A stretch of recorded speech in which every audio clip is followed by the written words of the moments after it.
Hello guys, welcome to Kirak reviews. ఈరోజు మనం మాట్లాడుకోబోతున్నాము Mirai teaser గురించి. రీసెంట్గా మిరాయ్ టీజర్ రిలీజ్ అయింది కదండి. సో టీజర్ ఇన్సైట్స్ మనం మాట్లాడుకుందాము. టీజర్ ఎలా ఉంది అసలుకి.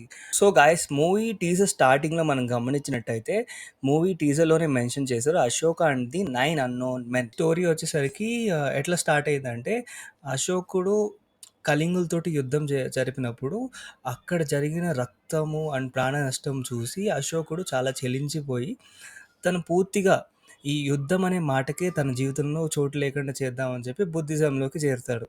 లైన్ మొత్తం Ashoka and his 9 unknown men అనే ఒక కాన్స్పిరకల్ థియరీ చుట్టూ తిరుగుతూ ఉంటుంది.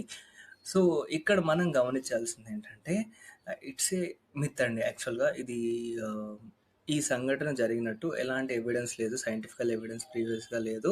So that's why it is a mythological fantasy film. And ఇందులో వచ్చేసరికి 9 యోధులు ఉంటారంటారు ఆ 9 గ్రంథాలని రక్షించుకోవడానికి. సో ఈ 9 అన్నోన్ మెన్కి డిఫరెంట్ డిఫరెంట్ ఏరియాలో వాళ్ళ ఏరియా ఆఫ్ స్టడీ ఉంటుంది. సో వాళ్ళ పని ఏంటంటే, ఎటువంటి జ్ఞానం అనేది మానవాళికి ఎంతవరకు ఉపయోగపడుతుందో అంతవరకే ఇవ్వాలి. అమితంగా జ్ఞానం ఇచ్చేసి ఏమవుతుందంటే, తెలుసు కదా, వినాశనంకి దారితీస్తుంది. సో ఈ మూవీ కాన్సెప్ట్ ఏంటంటే, అది దుష్టుల చేతికి వెళ్తే అమితమైన జ్ఞానంని వాళ్ళు మిస్యూజ్ చేస్తారు. అలా సో ఈ మూవీ వచ్చేసరికి కార్తికేయ అండ్ కార్తికేయ 2 మూవీ తీసిన సంజయ్ గట్టమనేని డైరెక్ట్ చేస్తున్నారు. So hopefully it is going to be a very brilliant movie. Genre, it is a good genre, every one can enjoy. And మా కిరాక్ రివ్యూస్ ఛానల్ని సబ్స్క్రైబ్ చేసుకోవటం మర్చిపోకండి.